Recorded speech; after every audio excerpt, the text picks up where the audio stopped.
Good morning, fellow mathematicians. Welcome back to another video. Today I am tremendously excited because I asked for the purpose of doing a bunch of stuff in STEM and CAD with my students, Uniformation, if they would be nice enough to provide for me and my class one of their 3D printers, and I am immensely excited to unbox this one today, try it out with my students and give you a proper review of their GK3 Pro machine.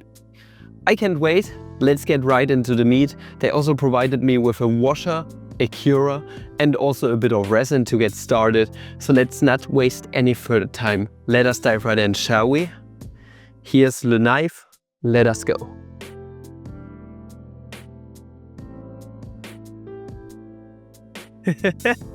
That looks cool. Looks a bit like a futuristic microwave.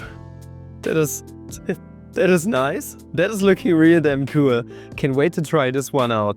That's the Detour, by the way. And this right here is, canonically speaking, the washer, where you wash your resin 3D prints. Before we get into the review though, just a quick thanks to Uniformation for being such amazing people and provide me and my students with those machines. It seriously means the world to me that I can bring STEM together with 3D design and also CAD work and manufacturing closer to my students starting from a young age. Without companies like Uniformation and other companies that I have worked with in the past, something like this just wouldn't be possible on a regular basis because schools in a normal case don't have the budget to provide their students with something like this, especially when it just comes to doing clubs and the like, which is just free to join and not in the regular curriculum. So once again, thank you so much Uniformation for being such a badass team and such a cool company. I'm not going to disappoint you. I'm going to create a lot of cool stuff with my students with this GK3 Pro 3D printer. Looks fantastic, absolutely futuristic. And now we are going to dive right in and just do the first prints and the like, and then more information about the machine, how it works, the wavelength of the light, because it's really special for this machine, and so on during the review. Let's go. Alright, so let us start with some first impressions. When I pulled the Uniformation GK3 Pro out of the box, it immediately looked and felt like a machine designed for precision. The construction is pretty rigid, the enclosure tolerances are tight, and the internal layout is clean and intentional. As far as the assembly is concerned, it was an absolute no-brainer. In a matter of minutes, the machine was set up and ready to go. The UV blocking lid has a satisfying weight to it, the Z-axis feels mechanically solid, and the touchscreen UI is actually polished, which isn't always true in the resin printer world. This is clearly not just a hobby-grade resin printer. It looks structurally more like something built for small labs, prototyping studios and engineering workflows. Looks way better than many other of the 3D printers I have used before. A simple example is the auto resin dispenser, which makes it nigh impossible to use the wrong amount of resin for your print. An amazing feature, I just love it. There's the auto feeding function, that is cool. And with only 10 minutes in, I was already starting to print my first project. This was by far the quickest initial setup I have ever encountered on any 3D printer, be it resin or filament. That was amazing. A mind-blowing experience indeed. There we go. I let it run overnight and it's looking pretty good. Yes, sir. I'm going to just hang it sideways. And later I'm going to cure it, so just for like 15 minutes here. I think I tried it out before, it's supposed to go here. And now we can just stick here for a bunch of minutes. I'm not going to use the washer yet, just because this is not water washable resin. that they provided me with, so I'm just going to let it hang here. I'm going to lose a little bit of the resolution and just overall quality, but that's not the point right now. I just want to see how good it looks overall. Okay, I just let it stick here, be right back. So I cleaned it off a tiny little bit. It's not perfect, but it is what it is right now, and into the curer it goes. Really doesn't matter how you put it in here because there are light sources all over the place, so this should turn out well, I think. No matter how I put it in here. Yeah, just gonna put it in here, close the lid, and then we are going to let the fun begin if I find out where the display is.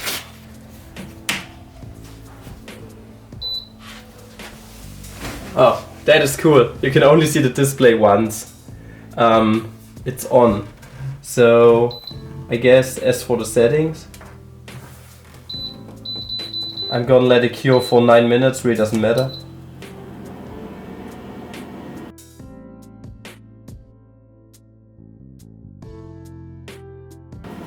Oh. The curing, what? My daughter is talking in the background. If the curing is done. Yeah, looks pretty good and doesn't smell strong anymore. That is nice. Very solid, a lot of infill. Nice. Feels very high quality. Look at that.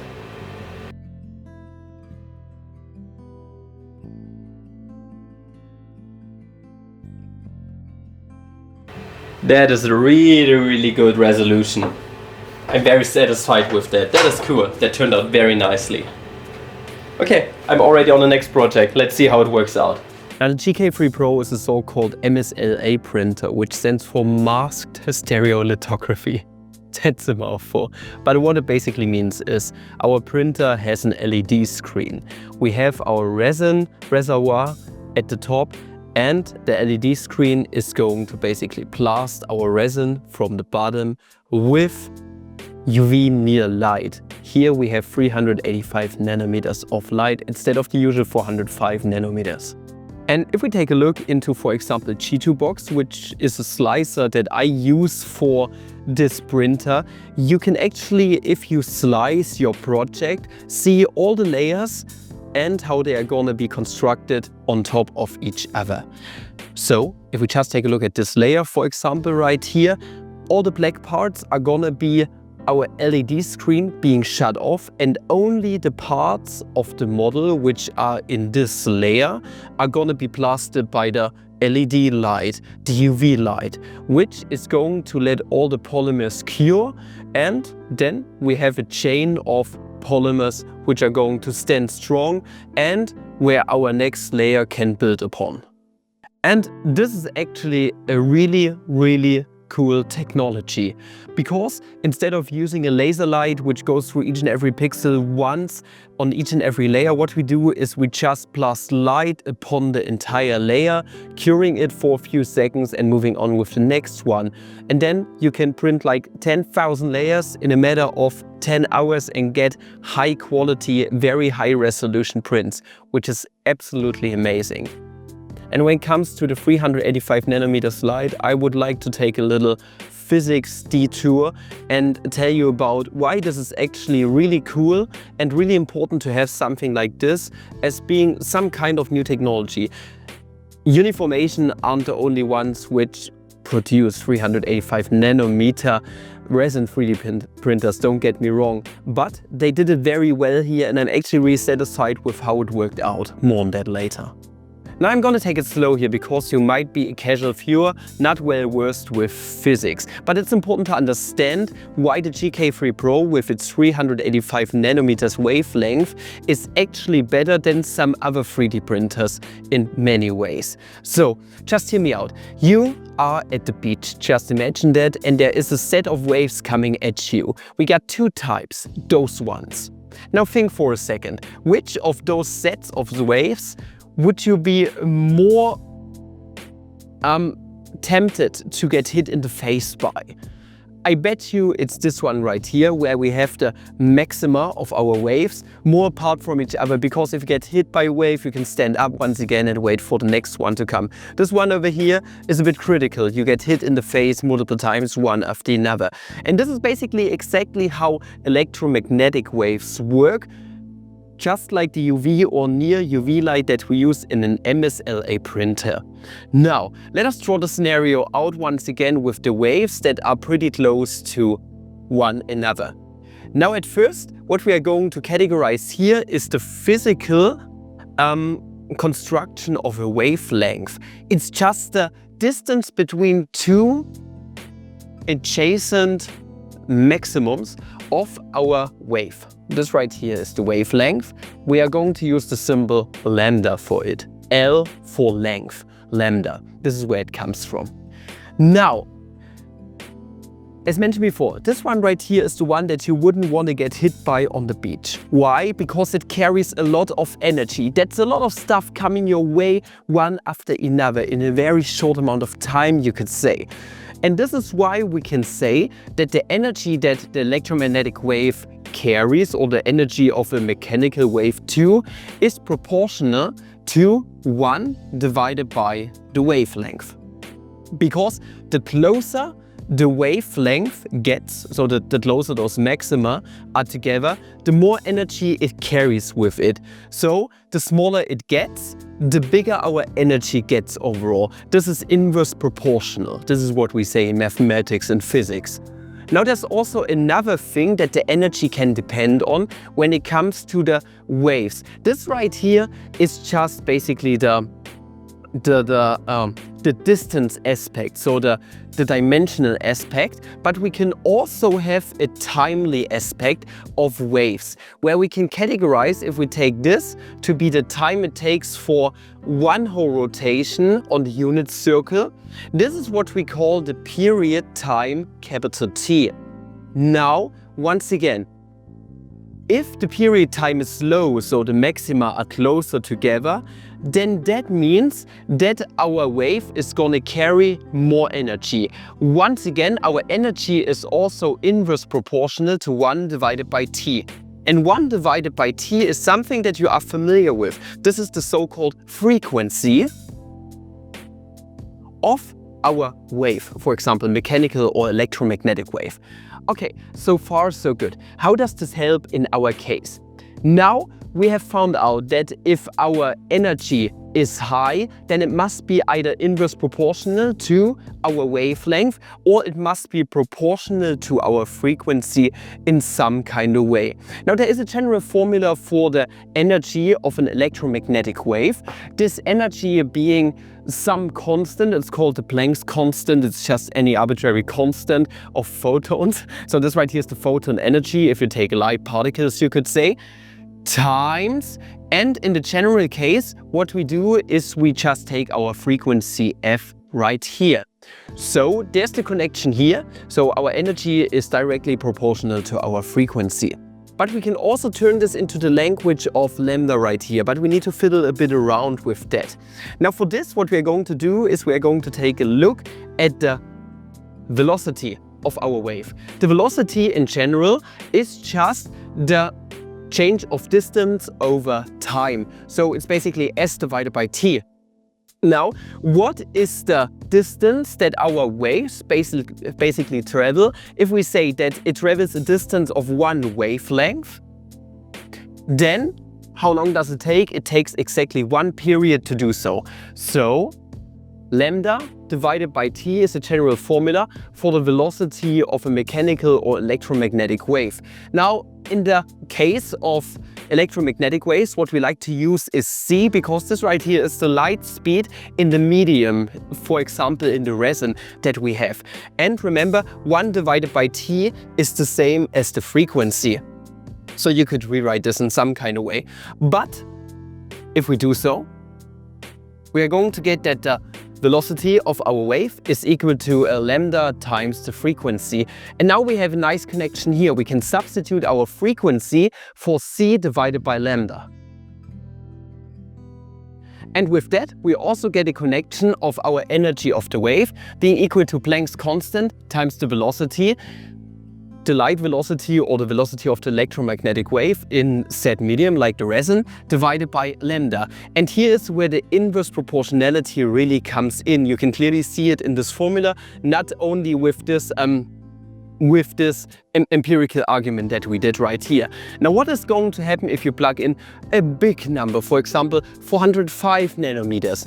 Then you get a number out which is kind of low. But since it's inverse proportional, the smaller our wavelengths get, so remember, at the beach, more and more waves coming your way, this energy actually gets bigger. So if we have 385 nanometers, we actually get a pretty significant increase in total photon energy that our light source can provide to our photo initiators, which are part of our resin, which can later bond our monomers together to polymers. Next up are two classical tolerance and resolution tests, which I always do on my 3D printers, where we start off with a detailed Sierpinski pyramid model and after that an articulated dragon. Yeah, looking pretty good. A lot of detail preserved on this one. Yeah, not looking too bad, the Sierpinski pyramid. There are a bunch of things that I would still need to tweak, like not printing it directly on the build plate, but that's a matter for another day. But yeah, looking pretty good, pretty satisfied. Here's a 3D printing classic that finished while I was out of the house. You are probably all familiar with the articulating dragon. Now, why is this a good one to test out? Well, it's an articulating figure, so it needs to be able to move. This is what we got here. It's a very small print. I kept it pretty small on purpose to see how the tolerances work out on this machine. Now I just need to get it off, but I can already see that it does articulate quite well. There we go. Yeah, it does move freely. Perfect. That is very nice. Look at that. And it's on a small scale, so all tolerances have been met. It just works out very nicely overall. Now I'm going to let it cure. I sadly can't wash it up until now. I'm still waiting for the alcohol to arrive here to actually wash off the resin. As mentioned before, it's not water washable, what they have sent me, but this is not a problem at all. I'm just going to cure it how it is, and we are going to see how it articulates after curing. I could already feel it when I brought it out. Obviously the articulating part is gone of the dragon. Yeah, that is obviously my fault. You can still see the resin down here. It just solidified once again and now I broke it. So that's kind of a failed attempt here, but that comes not very much as a surprise. I thought that this might happen. Okay, yeah, just is what it is. So, note to myself, do not cure those models without washing them before. Now next I would like to go on a little chemistry detour. I'm not a chemist, but I can try to explain as best as I can with a tiny little bit of a physics analogy, because it's kind of the same with those MSLA printers, the masked stereolithography printers. I need to practice this, it's a mouthful. Now, what is happening in here? Just imagine we have this goo right here, this resin, which is kind of similar to the stuff that they used in Prometheus to awaken the xenomorphs.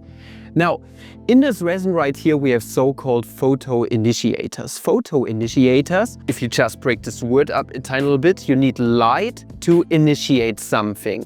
They are going to absorb the photons, and our photons have a lot of energy because of the 385 nanometer light source that we have in our LED screen. Now, what is going to happen if they absorb the light? They are going to turn, roughly speaking, into radicals. And what are radicals doing inside of your body, for example, or in general? They are pretty bitches. What they want to do is they want to take stuff away from other atoms, elements whatsoever, which are close to them. It's just like alpha radiation. Alpha radiation is just a helium atom without the 2 electrons, so it's just the atom's core, which has 2 protons and 2 neutrons. Now what happens if we take such an alpha particle and bring it close to, for example, hydrogen? Well, it wants to rob the hydrogen of its electrons. And that's exactly what the photoinitiators do once they turn into radicals. The radical, now missing something, whatever it is trying to cling or attack to anything else that is in here, for example, acrylate. Now it's going to start bonding to those resin particles that we have in here, trying to bond, for example, to electrons. I don't know, I'm not a chemist, as mentioned before, but it's the same analogy with the alpha particle. Then, if they cling to, for example, such an acrylate or monoacrylate or polyacrylate, whatever they are called, they are going to start chaining together because it clings to something and then the something is missing something. It clings to another something and so on, triggering a huge chain reaction where all those monomers that we have turn into polymers. They start chaining up. And this is where our gray goo turns into hardened resin. This is where the curing process starts. 1 layer at a time with those MSLA printers. And as mentioned before, they are really good at doing so and producing high quality prints because we take 1 layer at a time, but many layers, more layers that you can possibly recreate with any kind of filament printer like the bamboo one. And this overall allows for some really high quality prints with a lot of layers, which look basically perfectly fine once they come out of the printer, as previously shown with my little Totoro or the Sierpinski pyramid, which can be printed with such high resolution such that you can see even the smallest of triangles or pyramids. It's awesome. And not only are those going to be high resolution, no, they also allow for some really high tolerances. And this is where it really shines. Remember the articulated dragon that didn't work out? I did a rerun at my school with my students in multiple colors, black and gray, and we also did a transparent resin, and just look at that, it moves perfectly. It's so articulated, it's awesome. This is why I love resin 3D printers, because they allow for some really amazing shit which you just can't fulfill with a filament printer. Each machine has its own purpose and it does a really good job at creating stuff like articulated figurines or just figurines in general where you need high resolution.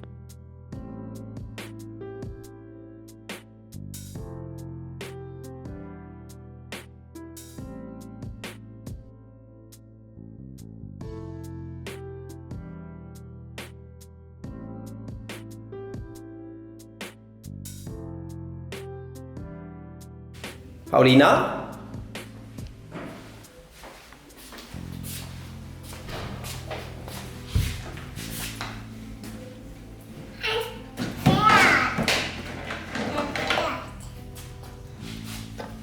Ist das Pferd schön?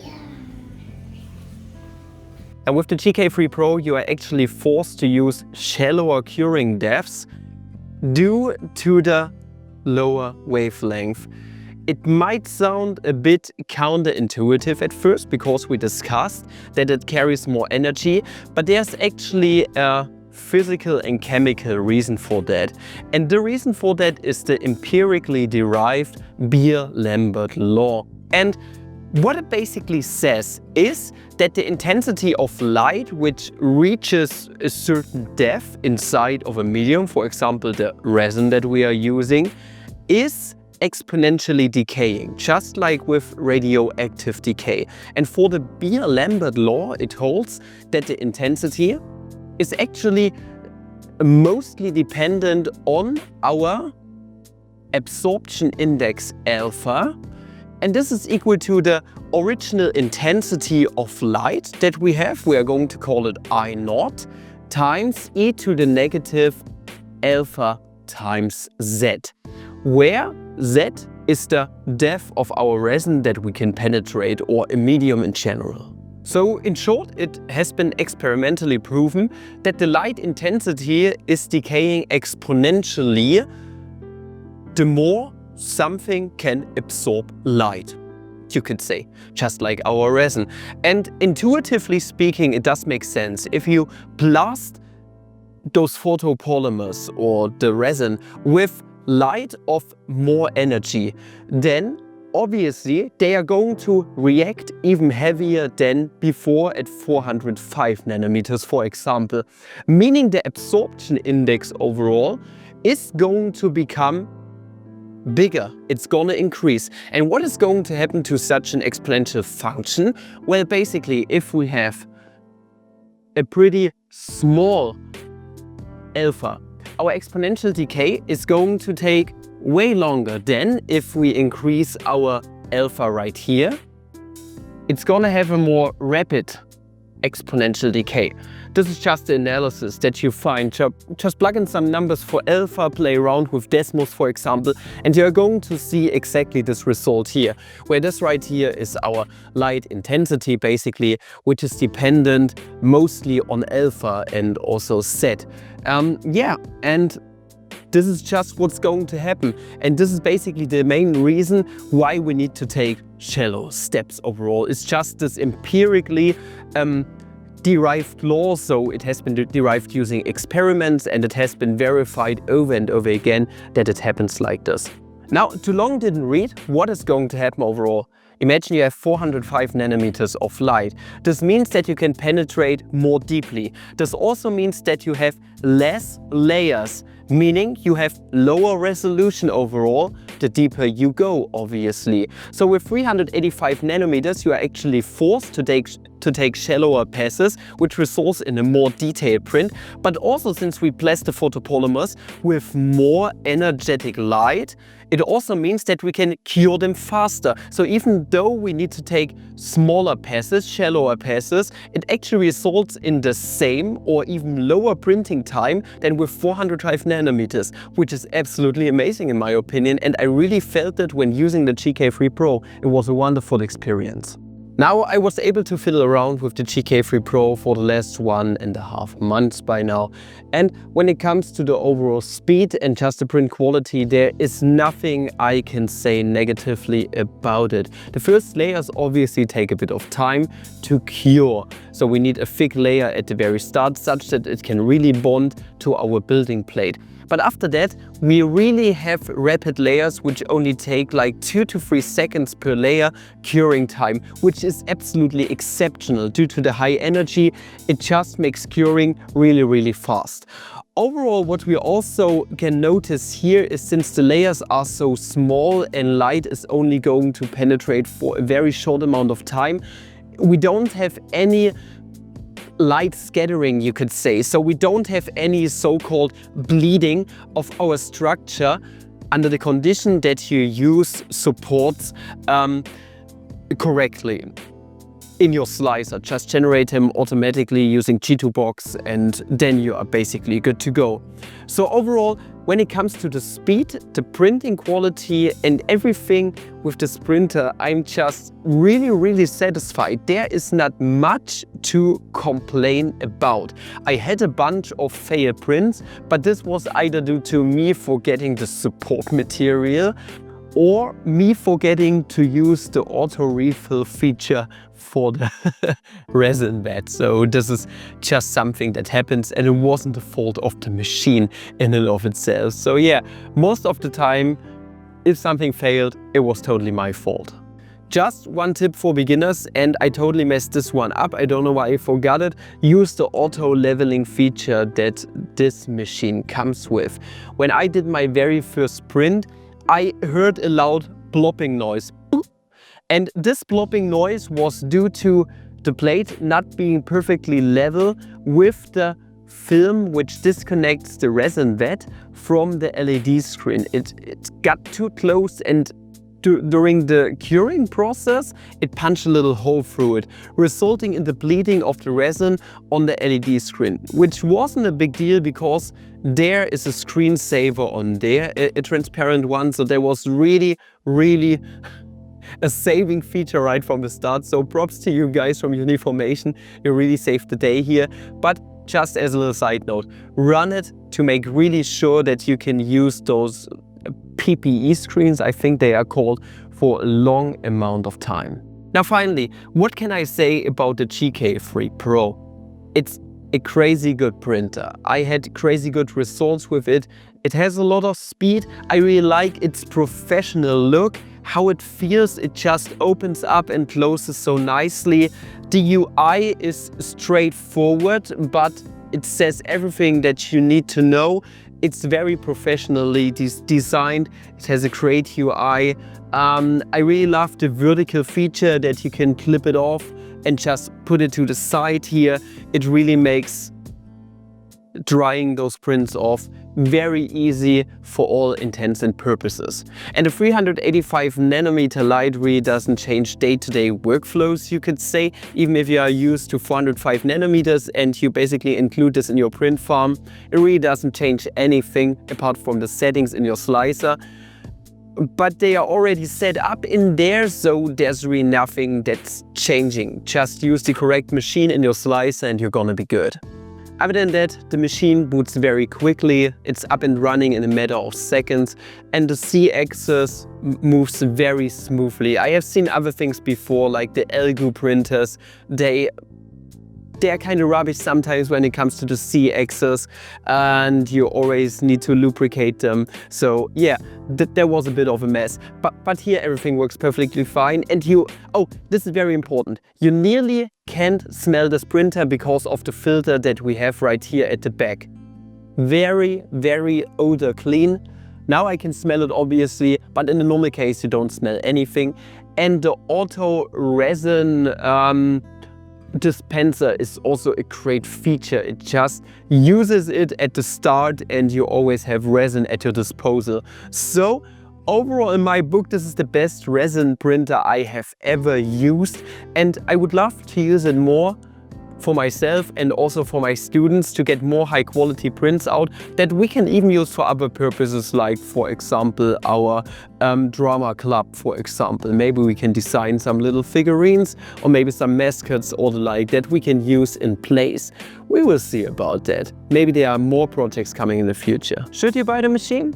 Really depends on what you want to do. You've got the funds, you want to create some miniatures, engineering parts, maybe some dental things, maybe you want to create a new tooth for yourself, I don't know, then this printer right here is for you. Check it out over on their website. Currently they are running a Black Friday sale with a lot of giveaways and also other stuff, so just check out their website. I already made a short on everything that is going on over there right now, so check it out, support not my channel, but their course a tiny little bit more. And once again, I would like to thank Uniformation for being so kind to me and also my students and providing us with this printer, some resin, and also the curing and washing station. That was so nice of you, and I can't tell you how much I appreciate it. Other than that, I hope you did enjoy this different kind of review with a few physical aspects. And if you want to see more of that, then let me know what you think and I might post more reviews of that style. And other than that, subscribe to the channel, check out Uniformation's website, check out their Black Friday deals, and other text video. I wish you guys a flammable day. See ya!